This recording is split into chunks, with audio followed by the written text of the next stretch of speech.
Hello, everyone, and welcome. This evening's class is being sponsored by the Arc of Quad Cities. My name is Mary Heil. Could everyone please mute their phones or their computers, please? This class is bringing you Protected Tomorrows, Creating a Life Care Plan. Our presenters this evening will be Mary Ann Ellert, President and founder of Protected Tomorrows, Joshua Robinson and David Perry, Special Needs Advocates with PR Wealth Management Group, and Jennifer Kincaid, attorney from Pepping, Balk, Kincaid & Olson. Before we begin, there are a few housekeeping items that I'd like to review. We ask that everyone keep your video and microphones off for the duration of the presentation. Access to this presentation will be locked 5 minutes into it, and you will not be able to reconnect if you're disconnected. However, the class is being recorded and you will be able to view it once it's been placed on our website. I'd like to bring your attention to the bottom of your Zoom window. If you have questions during the class, click on the chat balloon and enter your questions in the dialog box located at the lower right corner of the screen and press enter. We will answer as many questions as possible. And now I'd like to introduce our first speaker, Mary Ann Ellert. Hello, everyone. I am thrilled to be here tonight, and I have special guests, which I'm really excited are joining us as well, and they're actually all from the area that ARC is located, so I'm excited that they're here with us so that you'll have some context in your area. So why am I doing this, and why are the rest of us here? And so I always try to tell a little bit about how Protected Tomorrows got started. And I had a sister who was 4 years younger than me, Marcia. She's here with me on the screen. And she had cerebral palsy. And growing up, when I was very, very young, I didn't realize she was different. She was just my sister. And then as she got older, her disabilities became more apparent. And I was pretty young. I think I was about 6 when my parents got the diagnosis of cerebral palsy, and they pulled me aside and said, well, you're the oldest girl, so you're going to be, Marcia's in charge of her when she gets older if we can't do it. So she's going to be always going to be your little sister, and you'll have that responsibility. I was 6. And so I thought that was so cool at the time, and I always did. But I didn't know what it meant. All I knew was I was going to get to be in charge of something, and I was one of those kids who loved to be in charge. I liked to be the teacher when we played school. So, but as time grew, as I got older, I realized that there was responsibility. I remember being in the store with her and somebody be staring at her, and I would, give them the eye and tell them to not stare at her, and she would turn around and look at me and then, put her arm up in the air and say, you tell them there. So over time, I became her protector.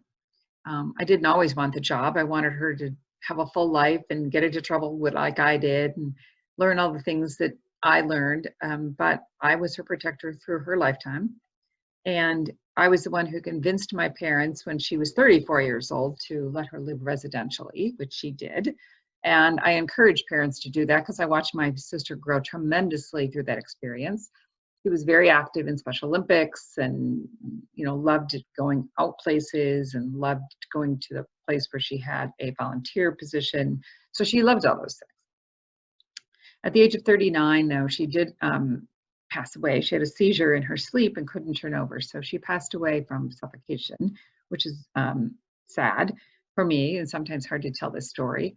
But I tell it because I learned so much from her life. It's what gave me my purpose. It's what helps me understand. I now have a son with special needs as well. And so I do understand the worry that we want as parents. I didn't understand it completely only being a sister until I had a lot more responsibility for Marcia. But I do understand it, and I talk to parents all the time. And I also know there's very big differences in different types of disabilities. But we as parents think about it all the time. And we know everything, and everything's in our heads. but our lives are really full and complex. And so our mission here at Protect Your Tomorrows is to bring people to you who will have the expertise that can help you and think about all the things that you need to do when you're having a full life, and especially these days when everything is just so topsy-turvy and upside down for us, right? So the other thing I know is because life is always throwing us some curves, the one thing I learned over this pandemic is that those of us who have probably a lot of challenges in our life through this now time, we've always sometimes had some of those. So I think I see families able to cope somewhat with some of the constant uncertainties because we live with them to some degree. But I think what I've learned is that we have so much to do over and above a typical family. And so I tried to create a planning process that allows you to have successes along the way so that you can feel that you're making progress. And we're going to take some of these steps tonight and talk about, doing the planning and all the different things you have to do financially and legally and documentation that you have to do to make sure that your child has a safe and fulfilling life, which is our mission. Okay? So there's also a lot of information on our website, and a copy of this presentation, I think ARC will have it probably available to you, as well as on our website we'll have a section where you could pull it up as well for yourself. The other, so I'm working with families all the time, and so are Dave and Joshua and Jennifer, but I always like to have my fun thing that I do as well. So one of my fun projects is Tales for Life. We have a charity that we help incubate other charities. So we help Tales for Life get started.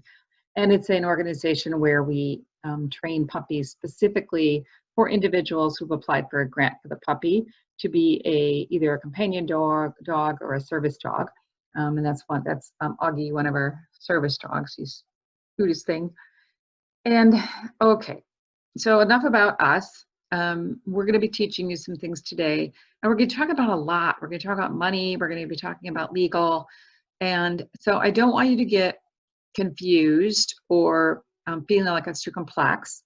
We're going to take we're going to take some complex things and try to make them simple for you. But my real goal is so that we're creating some awareness so that you take action. And we're going to teach, you're probably going to learn 10 things you need to do, but I'm going to ask you at the end to think about which one's most important so that we can start going with number one, whatever that is for you. So let's start in the beginning. Number one, I know that we always have to know what we want and what we don't want. So I call it taking a candid look at our lives. And I'm going to ask you two questions. The first question is, what is the best thing that can happen for your child's life? And your child could be 2, 22, 42, if they have a disability, and we are their caregivers, guardians, parents, whatever role we're playing at the time, we are responsible. And we want their life to be good, right? So what I'd like you to think about is, what's the best thing that could happen? Somebody taught me when I first got into business that if I was going to start a company, I needed to always know what I was going to do and what would make me successful. And they also told me that I needed to be very clear as to what could happen to make me fail. So I've always used those two thoughts when I think about planning. I think about it when I planned for my sister. I think about when I planned for my son. So two questions. What's the best thing that can happen for your child? And then the second thing is, what's your biggest fear for their future? The biggest fear. Because I always want to have you write these two things down, and we're going to have this recorded so you can listen to it again and go through these exercises. Best thing that can happen and your biggest fear, okay? I'll tell you, a lot of people, when we talk about best thing that can happen, many times it's they want your child happy, you want your child to have a full life, we want them to have a safe place to live, we want them to have a job if they can work, we want them to have friends, we want them to have recreation, we want them to be financially secure, right? Yours will be somewhere in between those. But the biggest answer for your family feud would be happy, okay? And our biggest fear can depend upon the disability sometimes. And sometimes it's the opposite of all those things we want. But many times fear revolves around when we're not around, what might happen, right? Abuse, someone taking advantage of our child. But you have to decide what those things are for you. Okay, what's the best that can happen and what's your biggest fear? Because if you write those two things down, as we're going through all the rest of the things you have to be thinking about, I want those to be your filters. So if you want your child to have friends, are the things you're putting in place going to make that happen? I mean, you're building the care plan. If you want your child to be financially secure, have you done the things you need to do to make sure that happens? If you don't want your child to be abused, are you finding the right guardians? Are you finding the right services to make sure that we try to avoid that? Okay, so two important things. The other thing I know about setting goals is they have to be quantifiable. So I was doing a presentation one time and I brought in some investors. We were talking about a project to build a housing project for special needs. And I had the families talk about what they wanted, and they kept saying they wanted their child to be happy. And the banker said, well, happy? I don't know how to quantify that. How do we know that we've reached success?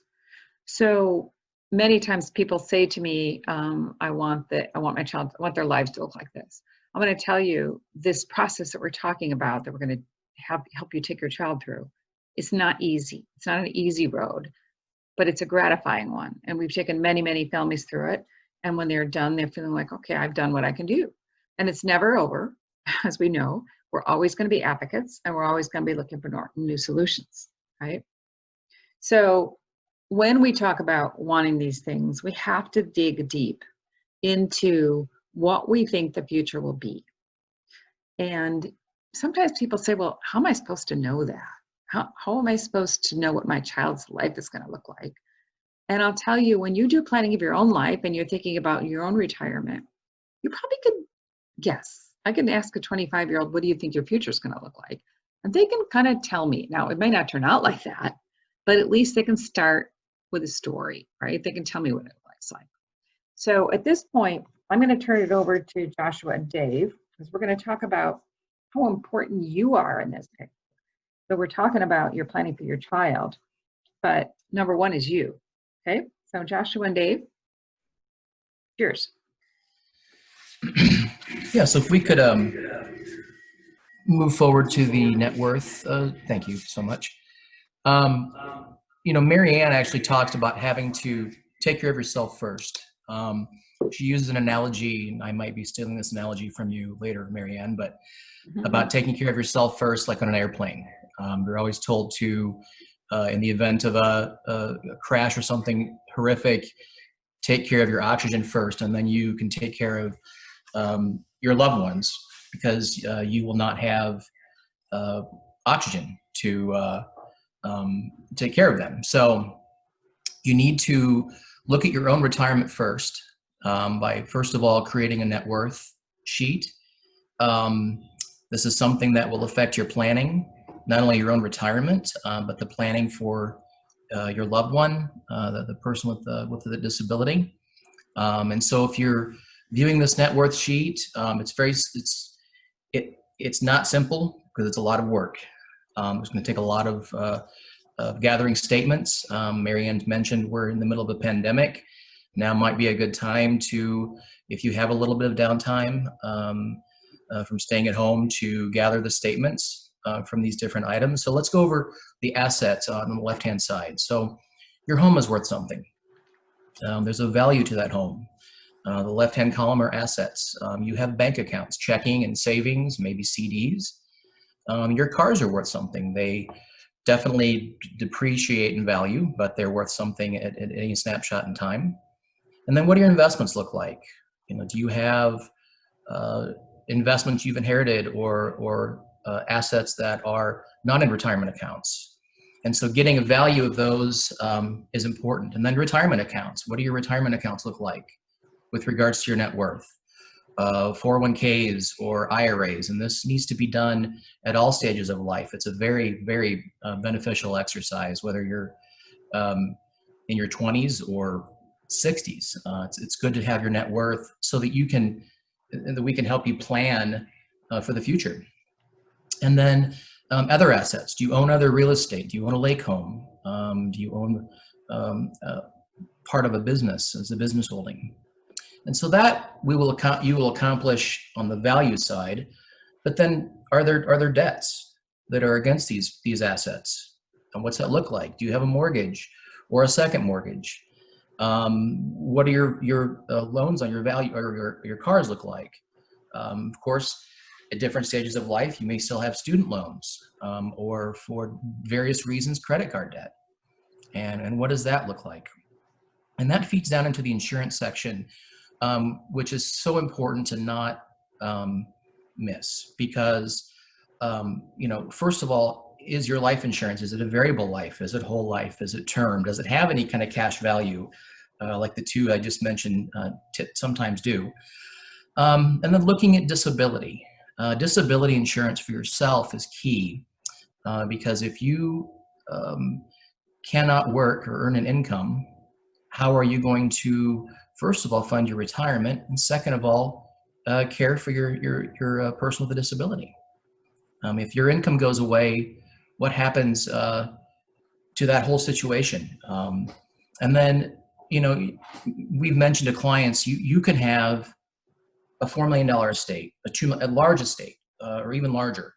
And if one or both of the spouses, or you go into a nursing facility, that can be wiped out in a surprisingly short amount of time. And so long-term care insurance is also a very key component to making sure that you are protecting those assets for the future care of your loved one. These are all very key components. So that accomplishes the liability side and life insurance side. Now, there's another consideration too. Do you have a pension? Whether you are younger, maybe not. Pensions are far between recently. But if you have a pension, there is a unique caveat to it that you not only can pass it on to a spouse, but also Mary Ann can address this. There are some, and it varies by state, I think, where the company is domiciled, but you can pass that pension on to your special needs child. And that's something that a lot of people don't know. And if I recall, it's based on where the headquarters of the organization is domiciled. Isn't that correct, Mary Ann? It also might be, teachers' pensions, municipal pensions, police pensions, the federal government pensions. Many of those have a third person who could benefit if they're a special needs person. Yeah. So that's really a very important a thing to consider when doing this net worth spreadsheet. And it'd be a good exercise to fill this out and then maybe staple or attach all of your statements behind it. That way it's a snapshot in time of your net worth, and you can go back and review these things, and you have kind of like I said, a snapshot. And this is a very, very important start to the financial planning aspect of planning, not only for your retirement, but what do things look like in your retirement, and what do things look like with you not there, and how do you plan for that moving forward. So the next slide actually discusses the cash flow. So one is a snapshot of your overall net worth, your assets minus your liabilities, and the second one is your cash flow. What do things look like now? We have salaries, investment income possibly, maybe you're already receiving Social Security currently.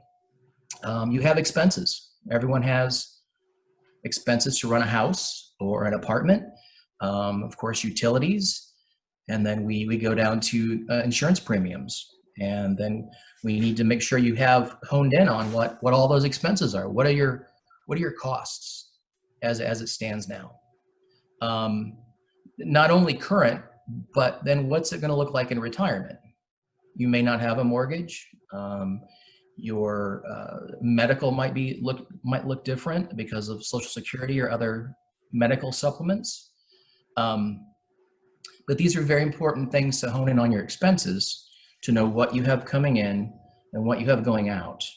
And that's very important now. It's also very important in retirement because you're not just retiring very possibly just on the income and the expenses for you. It could be, it could go on for many, many years beyond you. And I know Mary Ann's going to discuss the PWD, just stands for person with a disability. What's the future care cost like? And what does that look like now? And what does that look like in your retirement? And there has to be some planning around that.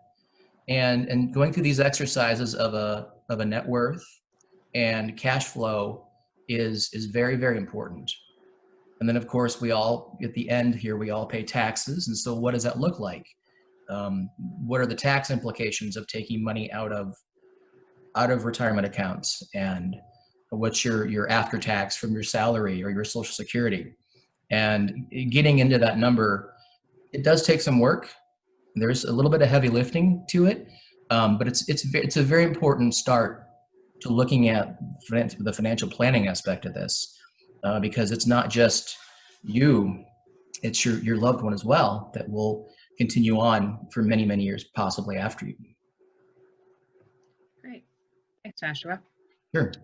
So Joshua mentioned that there's that category of PWD care, right? Person with a disability that we always put on our parents' cash flow. So the question, why do we talk about parents' money? Why do we go through that process? Well, we're retiring for 3. We're not just retiring for 2 of us, right? If there's for a couple, we are going to have to take care of ourselves. We are going to have to take care of our child while we're retired. It's not just us. And then we pass away. We also have to leave money for the retirement of our child. So we retire for 3, and then we retire for 1 when we're gone, and we're always not going to be on the planet. And we hope that's the order that things will work in. So people are asking me, how big is that stack of money? And when I started this 30 years ago, I would just say, well, it's a big stack. I actually still use that slide to show the big stack. And in reality, it needs a lot of work. We, as the parents, have to go through creating this vision of, just like we did if we're looking at our retirement. So we did those 2 columns on the cash flow. Joshua had us looking at what ours looks like, and then what is it going to look like when we retired? So what are we going to spend on fun, and what's our medical bills going to be like? We then have to do another cash flow for our child. We have to say, where are they going to live? What are their medical needs going to be? What are they going to have fun? What's it going to cost for them to live, right?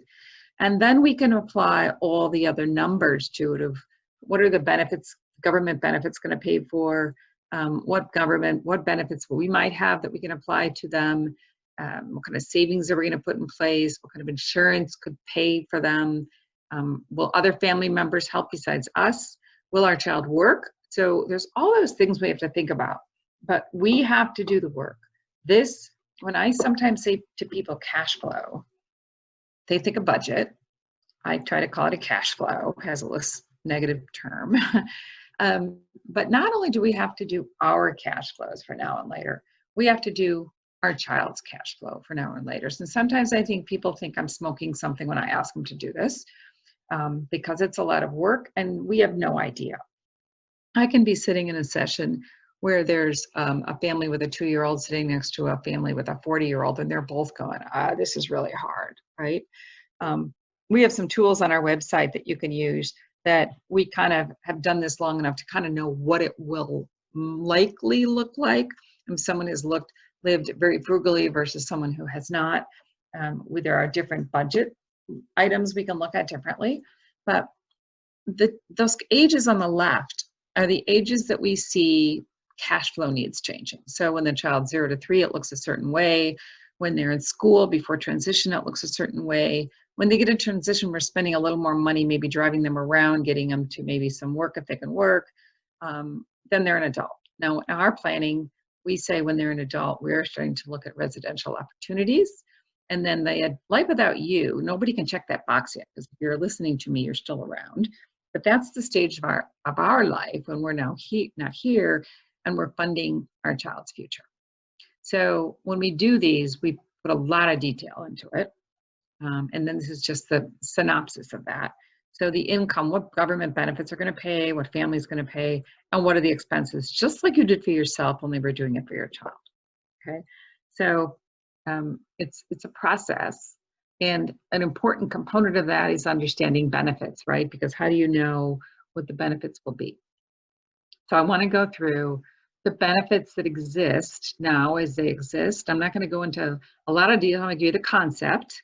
It would be good for you to know your own benefits when we go through this.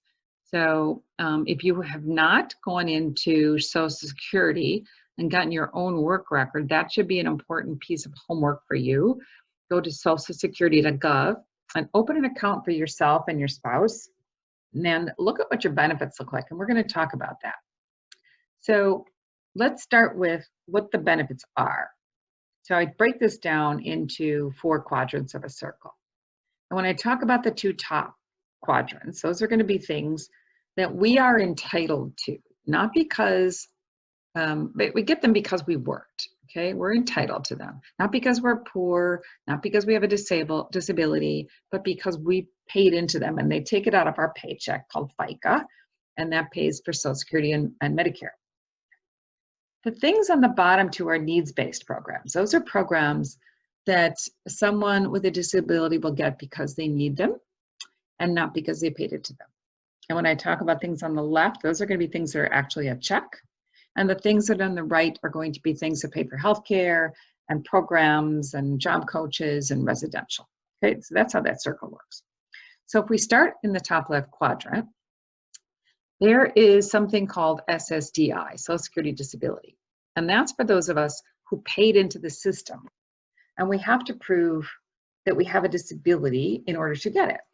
So we have paid into the system. We have enough current quarters, which is 20. You can't have less than that if you're younger. But you can prove that you've paid into a system by having a job. And now you can prove that because of your disability, you have limited income. It's called substantial gainful activity. And it's typically close to $1,200. It's a little more than that. It's been a lot less than that. And every year it goes up. So people are going to be listening to this at different times. So I'm going to give ranges of numbers for that. So I have to prove to the government that I cannot make because of my disability, not because of a pandemic, not because the market's bad, but because of my disability, that I don't have the ability to make that. So I've been working. I have a work record with Social Security. And when you get your work record, you will see that. It'll tell you how many quarters you have, and it'll tell you how much disability you can get. And everybody's is different based upon how much you paid in.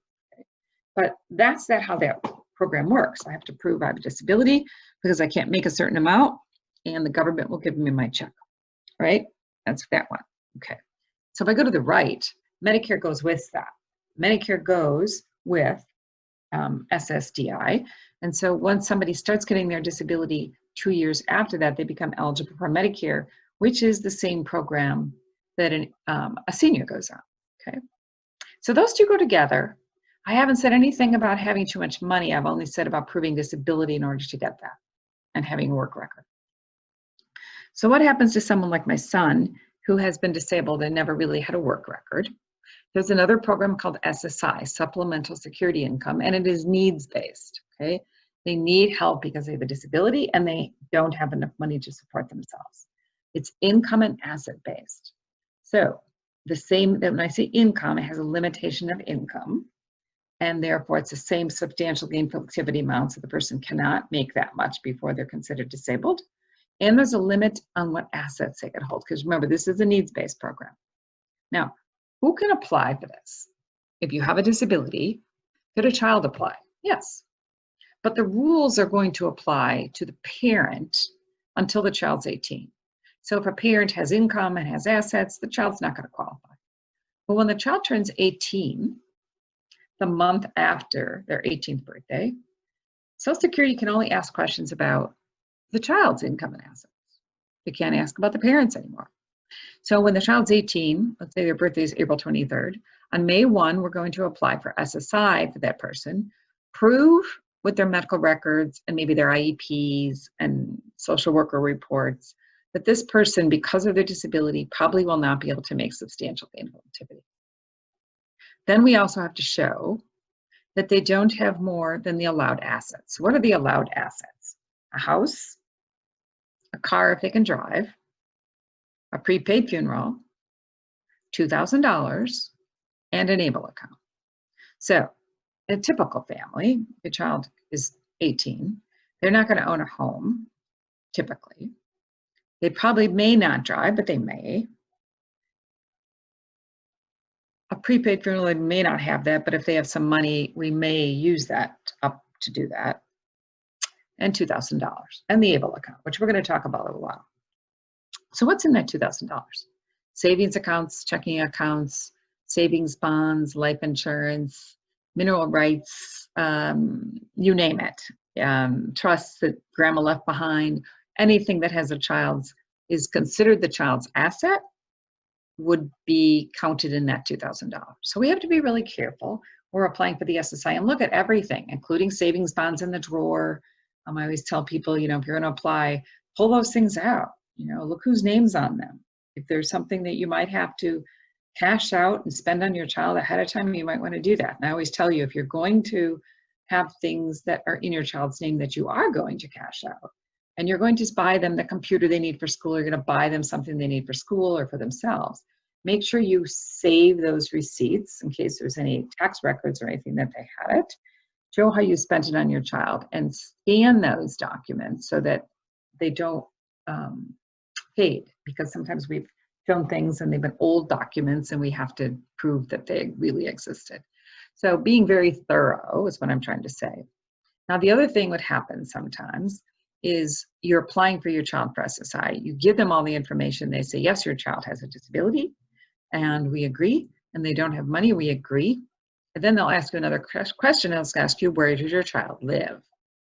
So if you say, well, at home, they live with me. They're 18, they're still in school, they're in transition program. If you answer the question that way, the answer will be, okay, we're going to give your child 1/3 less because you're giving them in-kind income by giving them a place to live. So the real answer to that question is, where do they live? Is they live in a separate household in my home, and they're paying me room and board. And there's other ways to answer that. You could also say they're paying their fair share.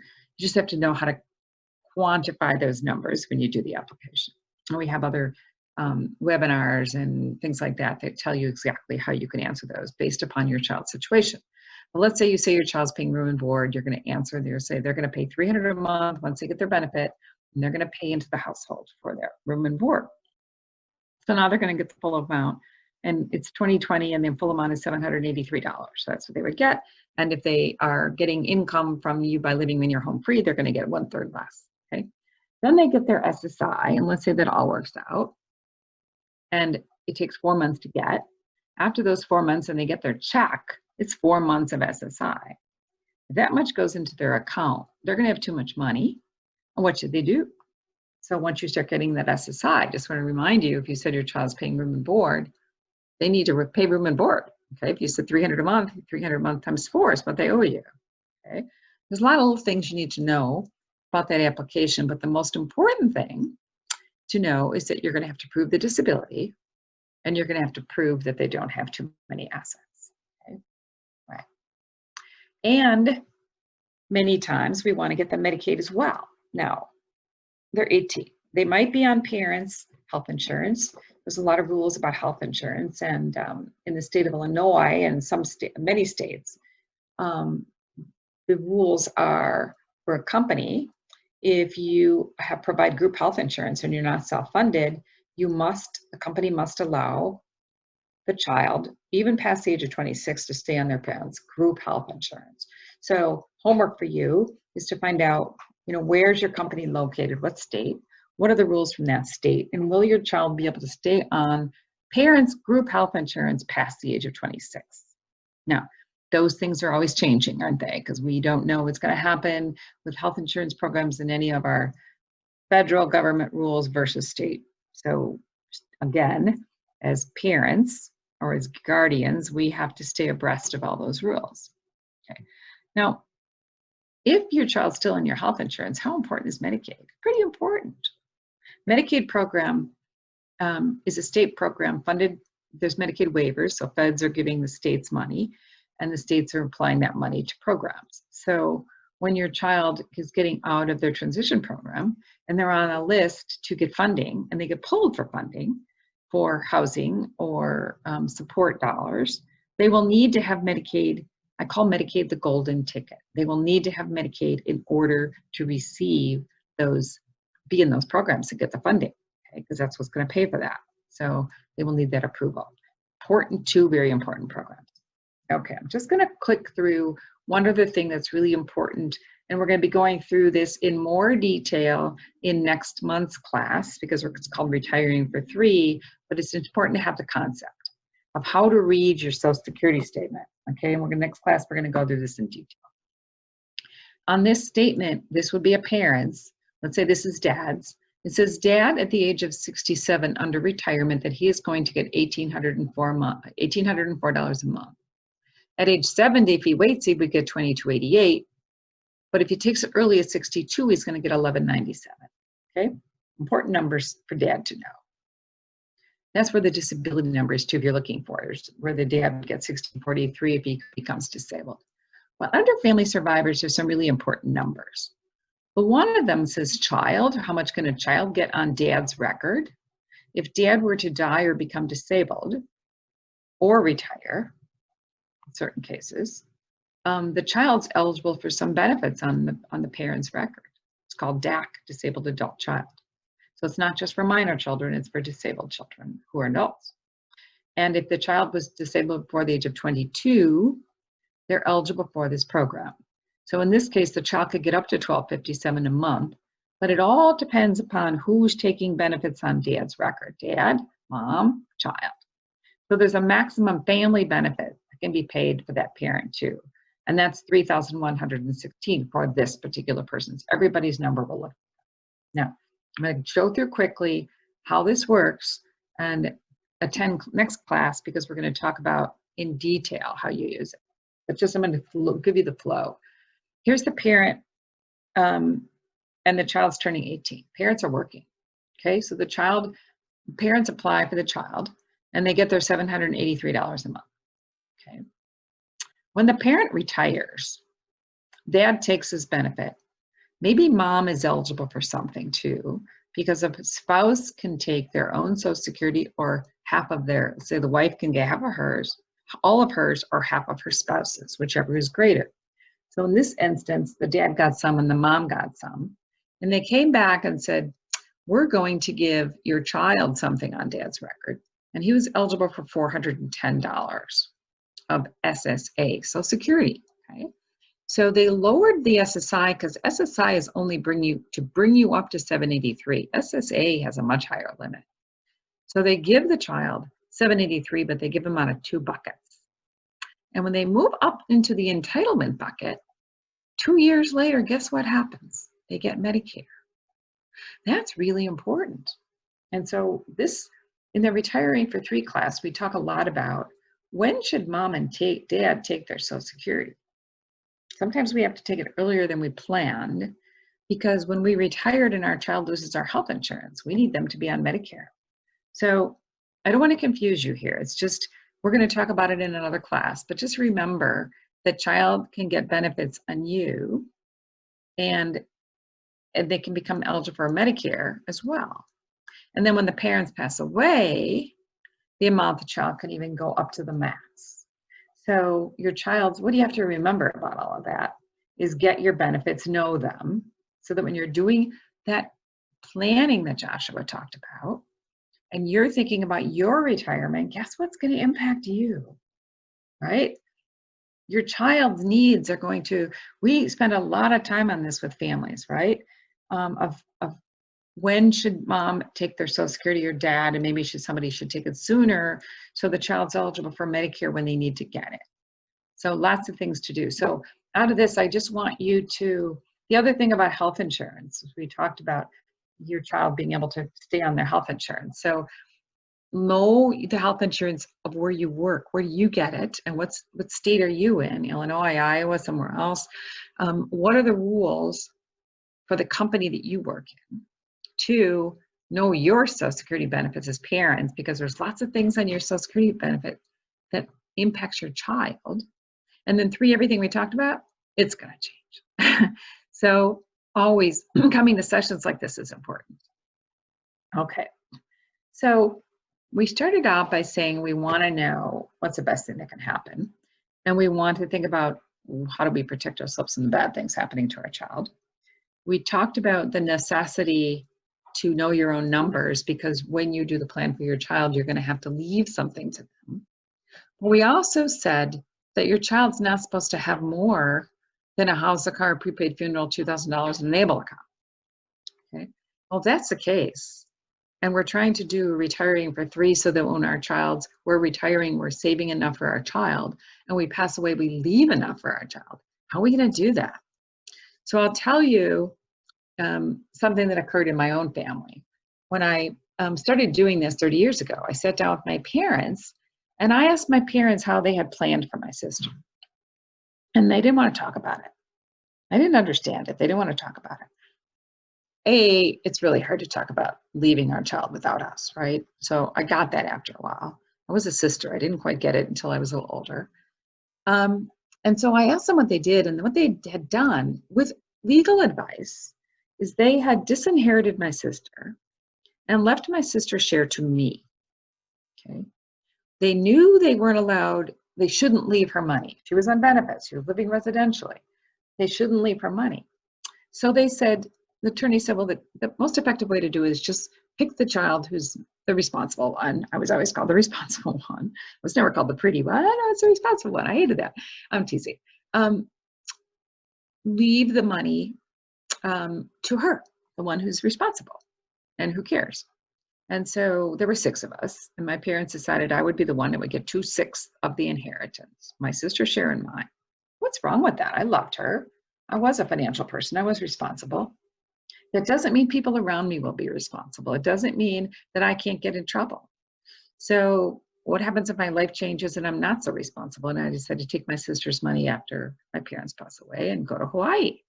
Or what if I get sued?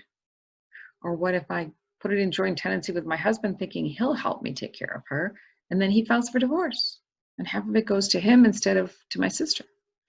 Or what if I die and it goes to my other kids, right? So leaving money to our child isn't the right thing. Leaving it to siblings is also not the right thing. There's all kinds of other trusts. So at this point, I'm not an attorney. I'm going to turn it over to Jennifer because she is our guru specialist on what we can do here with a special needs trust. So Jennifer? Thanks, Marianne, and I appreciate the opportunity to speak with everybody today, and thanks to Josh and Dave to connect me up with this great group. I think a lot of people have some misconceptions about how special needs trusts work, and they seem a little overwhelming and sometimes a little scary to people, and that's why maybe they make those choices to leave the money to the responsible child who they're hoping is then going to benefit that person with disabilities, or special needs person as they might be referred to in the trust. So I think that the most favored way that you can do some planning with those assets that you have that you're wanting to use to benefit your person with disabilities is to use the third-party special needs trust. And the slide you see right now before you kind of just gives you a little bit of a idea of how this special needs trust works. So you, the third party, so not the person with disabilities, places funds into this created standalone special needs trust. It could be income from a retirement account. It could be life insurance benefits. It could be the assets from your estate through an inheritance, or just savings that you're setting aside for that PWD or person with disabilities. Those funds then can be used for the supplemental care of the person who's receiving the benefit of that special needs trust. So anything that those benefits that Marianne just discussed through Medicaid, Medicare, SSI, SSDI, all of those entitlements or items that you've paid into, anything that those are not covering, the special needs trust can pay for those items, subject to the requirements of SSI as to what those funds can actually be used for. The nice thing about the third-party special needs trust is then you can name a beneficiary of that trust after the special needs person receives those funds. So it gives you a lot of flexibility. So who can set up these third-party special needs trusts? You as the parents, a sibling can, a grandparent. Basically, anyone can create a special needs trust that's a third-party trust except for that beneficiary. So the beneficiary's own money can never go into that trust because it would disqualify that money for purposes of them receiving the benefits from those government programs, which is really what you're trying to protect, is keeping their eligibility for those programs available. The wonderful thing about the third-party special needs trust is that you, the person who sets up the trust, is in charge of how that trust works, how those funds are used, who is in charge of administering those funds after you are gone. So thinking about who that person is, the good sister to take care of your loved one, the responsible child, the family friend that you're going to trust to make sure that your child is cared for when either maybe you're not able to manage that trust any longer while you're still alive or after you're gone. So you're going to set up exactly how that trust is used and who's going to receive that trust after your special needs child is no longer needing those benefits because they've passed away, or maybe they no longer need them for whatever reason because of changes in their particular situation. So I think the next question is when. A lot of people ask, well, should I wait till they're 18? Should I do it right now? I think that this slide is very illustrative of it's now. Now is the time to think about and plan this third-party special needs trust. And why is that? Because you have so much more flexibility and more options when this vehicle is already available to you to fund at any point in time. So you create it now, and then you can fund it at a later date and take care of it that way. There's a lot of talk about whether or not you should do a testamentary special needs trust or a standalone special needs trust. The great thing about a standalone special needs trust is that other family members can actually make contributions into that special needs trust. So grandparents, siblings, anybody can actually make those contributions. It can receive those assets and still preserve your child's eligibility for the benefits that they're receiving. So it's a great way to have that available. Speak with your attorney about what you currently have in place for your estate planning documents. Maybe you already have a testamentary special needs trust. Maybe you created a standalone special needs trust and you haven't reviewed those documents in a while and you think, gee, did I do that? I'm not sure. Contact that attorney that you met with previously to review those documents. If they're not practicing anymore, there are many attorneys in this area that are qualified to speak with you about those special needs documents that were created, or if you don't have them, what your options are and the costs associated with creating them. The cost savings up front can actually be a great benefit to your family member down the road to have those documents available. So I think it's important to think about the benefits of those standalone trusts. So what happens though, say that your special needs child receives money, they're in an accident, they have income that kicked them over the income level, a family member leaves them an inheritance, things like that. There are other trusts that are available that are kind of more considered either a first party trust or what they call pooled trusts to manage those funds where the child's money, the special needs person's money goes into that trust. It is then used for supplemental care, again, according to those Social Security rules as to what those funds can be used for. And then when your child passes away, those funds that go into that trust go to the state to reimburse them for whatever benefits were paid for your child's benefit during their lifetime. If there's anything left after reimbursing the state, then it can pass to their heirs according to the beneficiaries that are eligible on those policies and according to state statute. So each state has their different types of accounts that are available. And we can, as attorneys, can kind of figure out what trusts are most appropriate. I think the nice thing about the third-party special needs trust is there's no court supervision of those. A lot of times with these other trusts, the OOPS trust as it's called, or a trust that's created because of an accident from a settlement, those going to have some court supervision generally to ensure that the funds are being used properly and for the benefit of your child.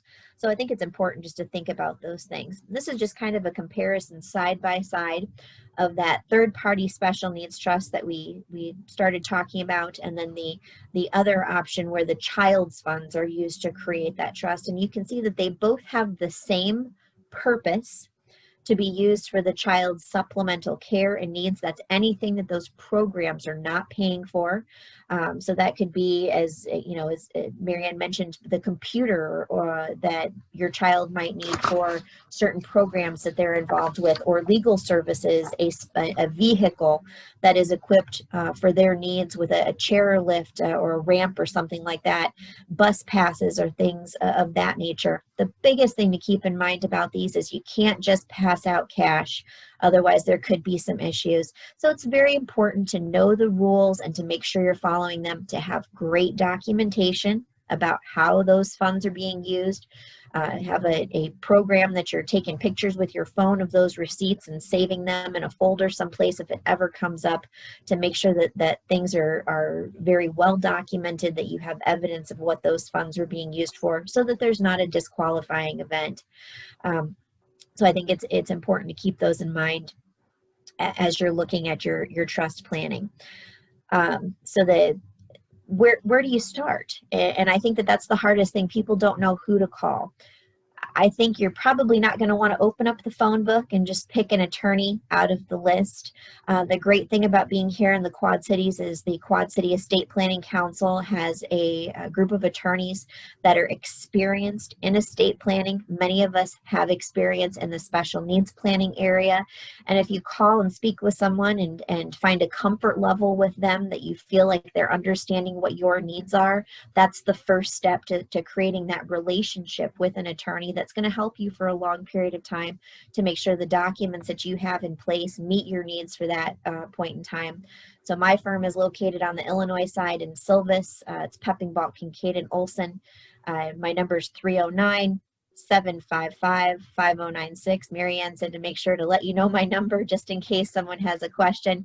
You can also Google us and get my firm's information from either Facebook or for our website, and shoot me an email that way as well, just to see what options are available. If you don't feel comfortable crossing the river and you're an Iowa person, I can get you a few names of some very well qualified people on the Iowa side that would be able to assist you and start that process, or review a process that you've already started.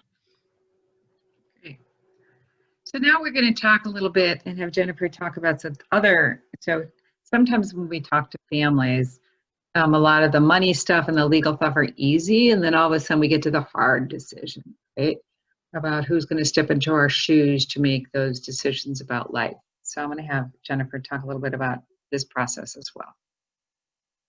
Our local organizations are doing such a great job of, when they're seeing kids that are getting close to the age of 18, they're kind of flagging parents and saying, you know, okay, once your child reaches 18, even though they depend on you for almost everything, for medical decisions, handling their benefits, decisions about school, where do they work, how do they get dressed, what food do they have, where do they live, basically everything.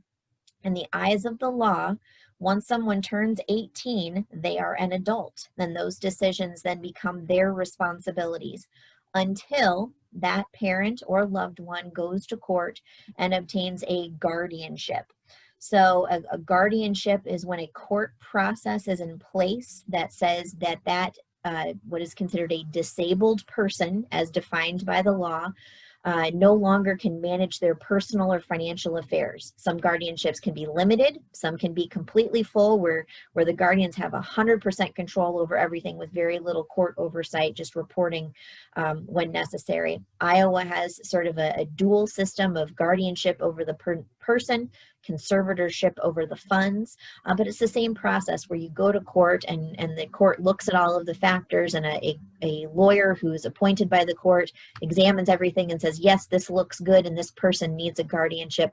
For you as that loved person's caregiver to get the legal authority to then make those decisions for that person going forward. Sometimes if a person does have a little bit of capacity to handle things, something called testamentary capacity in any states, a legal term, they can fill out something called a power of attorney.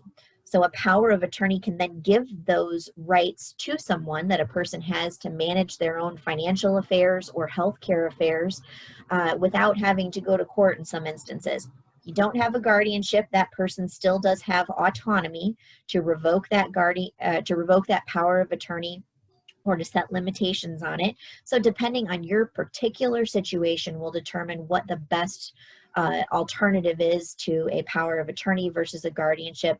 And an experienced attorney can walk through those options with you depending on your person with disability specific needs and abilities are, and the situation that you're encountering. If you're trying to protect that person from financial or physical abuse, sometimes a guardianship is the only way to protect them from that abusive situation and to get some control back. So it's a great positive function of the law that's available to help a person, but it's also a protective function of the law that's available to make sure that people are not being taken advantage of, which is, I think, our biggest fear when we have a special needs person. And Jennifer, doing nothing is probably not a good solution.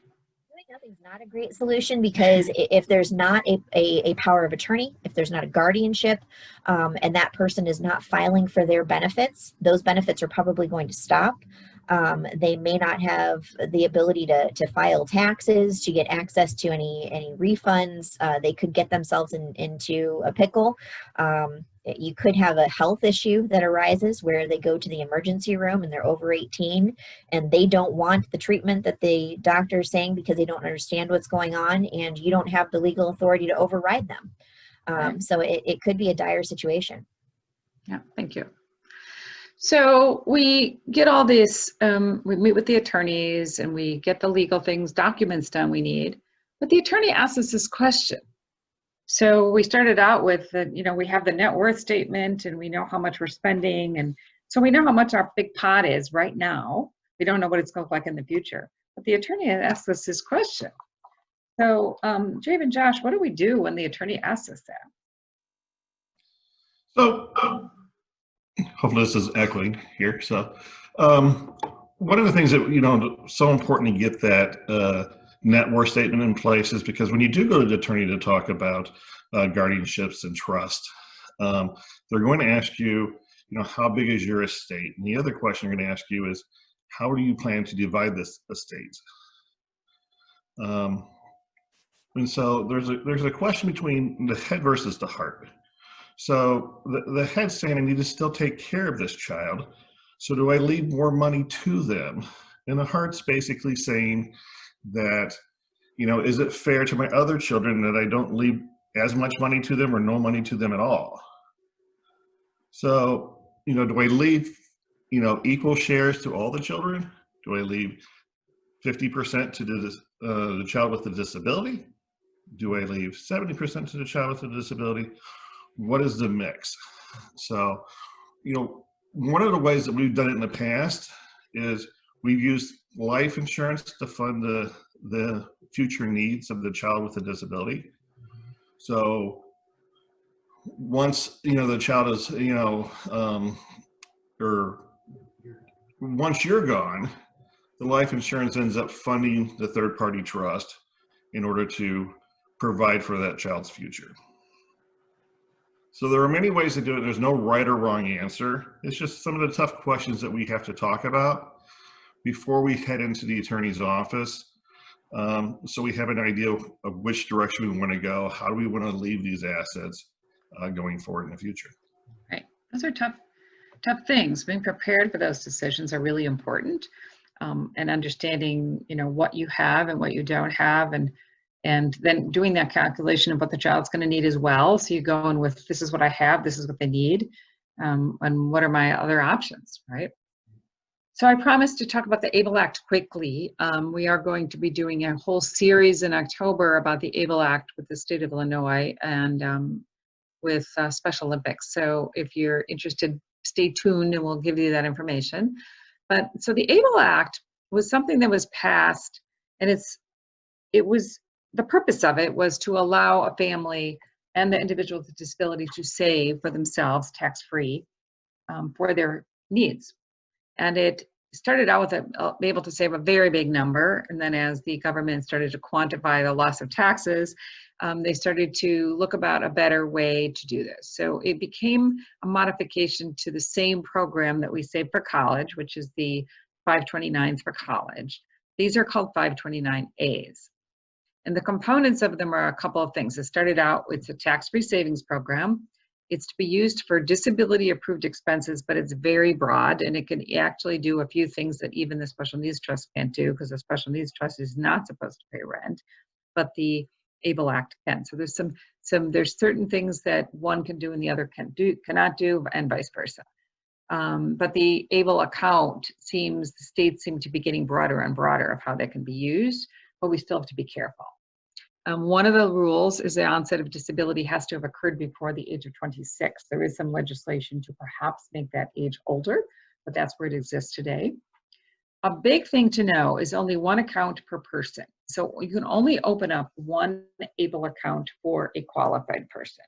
The 529 accounts, the college savings, work a little different in that a person can have several, but if grandma sets one up for my child, I cannot also set one up. I can fund it, but I cannot set up two accounts. The maximum amount that can go into, in a year, into an ABLE account right now from other people is $15,000. It's a federal gifting amount. And we'll talk about how that's changed a little bit. And then it's the maximum amount that can go in is capped by whatever the state says. So some states it's 300, some it's 350,000, some it's 400. It's really important to understand these rules and how they apply. There's some limitations on these accounts, okay? So this is what you need to pay attention to. You're funding that account, you can put $15,000 a year away. The accounts have checking accounts, debit cards, investments inside of them. But once the account hits 100,000, if the person with a disability has, if they're on SSI and they have more than 100,000 in the account, the minute they hit 100,001, their SSI will be suspended until the account goes below that. So it's pretty new. Not too many people have. I'm sure nobody has 100,000 in it yet.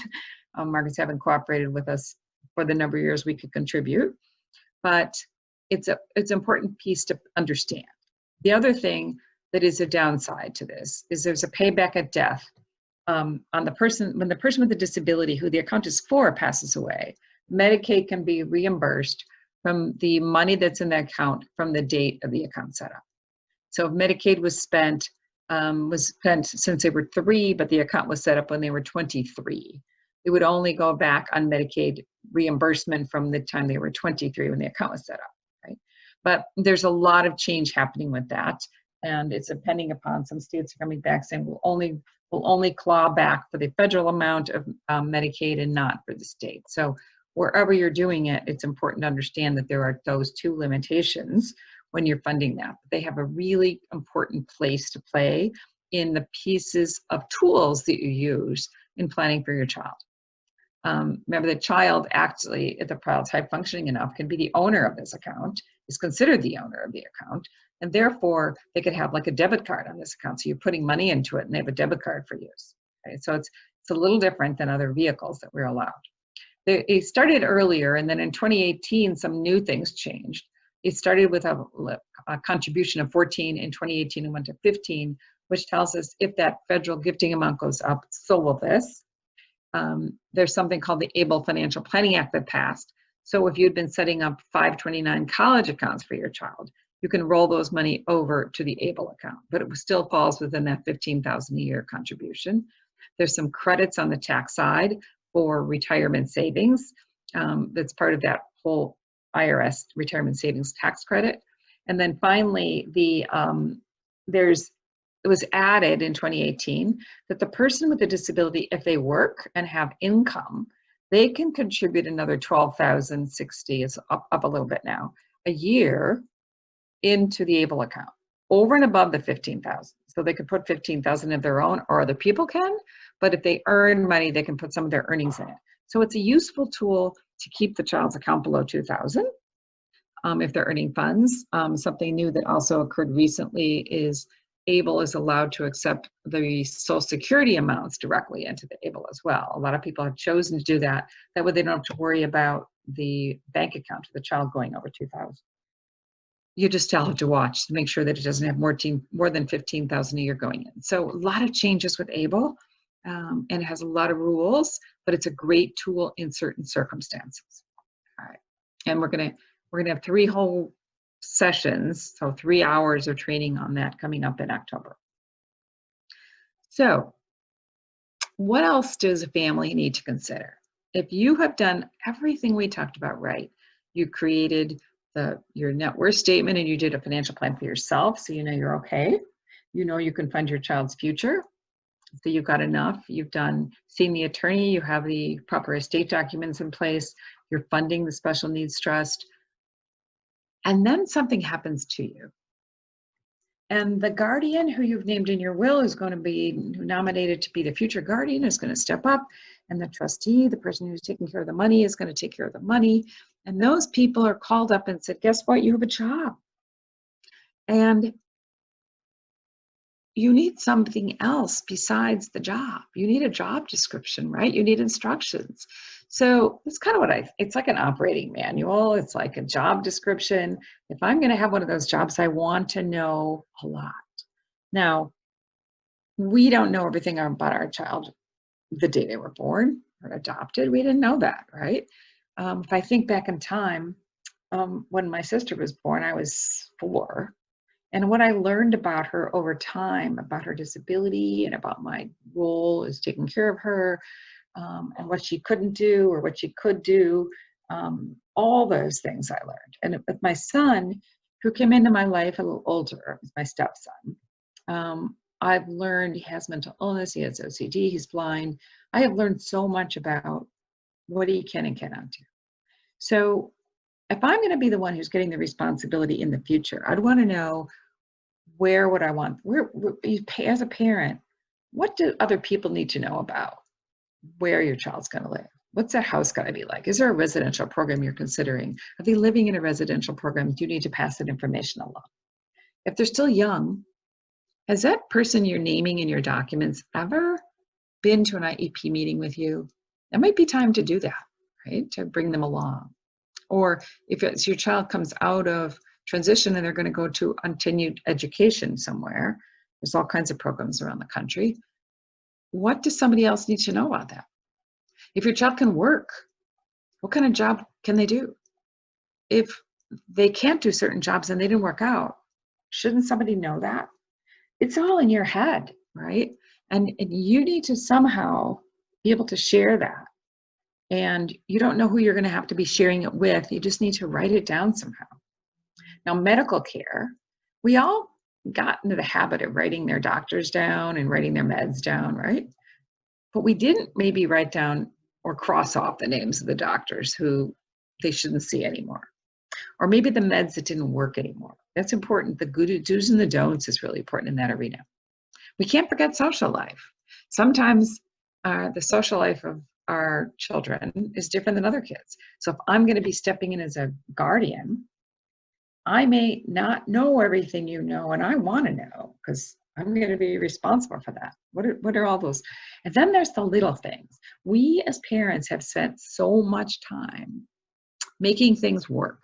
And if you're a parent listening to me, you know what I'm talking about, right? What are the things that have made our child's world be better? If our goal is to make sure that they're happy and safe, this is it. This is where we do it, right? We're going to tell somebody about all those little nuances that we have hid in our head all these years, and we're going to start communicating that in some manner. I'm going to tell you, I don't care how you do it, but you need to get it in paper, on a computer. You need to do it. We have a whole website based on this that you could use, and you could do it any way you want. But do it in a way that it's easily changed and updated if you could, or rip out a page and add a new page, because stuff changes, we know that, right? And then once you do that project, it's never done. None of the stuff we talked about today is ever done, but share it with the family, tell it where it is. One of the things I absolutely encourage, we're almost wrapping up here, so we're going to get into questions, but one of the things I encourage is as you get the planning done, have a family meeting. I do lots of these. I love them. So I say, bring grandma and grandpa in, bring your siblings in. If you're the parent, bring the siblings in. If you think they're all not wondering what would happen if something happened to you, they are. They want to know. If they're siblings, if there's adult siblings, they want to know what their job is. So I always say, bring them together and, bring them, if you want to have them all understand the legal documents. We sometimes just diagram the legal documents and say, who's going to have what job? And then bring in the financial people and the advocates that you work with and have a meeting. And so that everybody knows who's going to be on first and who's on second, and what the responsibilities are. When we do that, we find successor guardians and trustees saying, how do I learn more? I get that question all the time. How do I learn more? We're even starting to run trustee classes now, future trustee classes, because people say, well, I'm going to be in charge of that. I want to know what I'm supposed to do. I want to know how to do it. So it's a really good thing to share it with the family and encourage education. And there's lots of information on our website about all this. This will be recorded and lots of information. Now, before we go to questions, remember I said in the beginning, I would suggest that you think about of all the things we're going to talk about, what is the thing that you think you should start with? Because I know that if I have 10 things to do, I'll keep looking at them and I won't start. But if I take those 10 things and circle number 1, I'll start. So I'm going to encourage you to either email us and we'll get back, or you can send it into the ARC and tell them the first thing you want to do to get started, because that will get you on your path. So it was really fun tonight. I'm going to encourage any questions for Josh or Dave or Jennifer. So Mary, do we have any questions? We do have some for the panel. One of the first ones, I've got my legal documents. How often should I go over them and make sure they're still effective? Jennifer, you want to answer that one? Yep, thanks so much, Mary Ann. Usually we say reviewing your legal documents when there's been a significant change in your life is always kind of a benchmark. So birth, death, marriage, divorce, things like that are the big benchmarks. Some of my clients review their estate planning documents during tax season every year just to make sure that nothing significantly changed, just to make sure they know where they are. I encourage my clients to have that estate planning binder where they keep their tax documents, so it's a reminder to them to update that information on an annual basis if they keep account information in there or contact info for their financial planning experts like Josh and Dave, to make sure their family knows where to go for the information that they may need. Thank you. One of our next questions is from someone who works for the state of Illinois, and she's not married, and she wants to know if when she's gone, can she pass her pension to her child? That's a good question. I think it depends upon what pension you have. And so it would be hard to answer that just right off the top, but there are many different organizations. So if you'd like to, you could email me more information about your pension and we can look that up for you. I'd be happy to do that. If you email us at info@protectedtomorrows.com.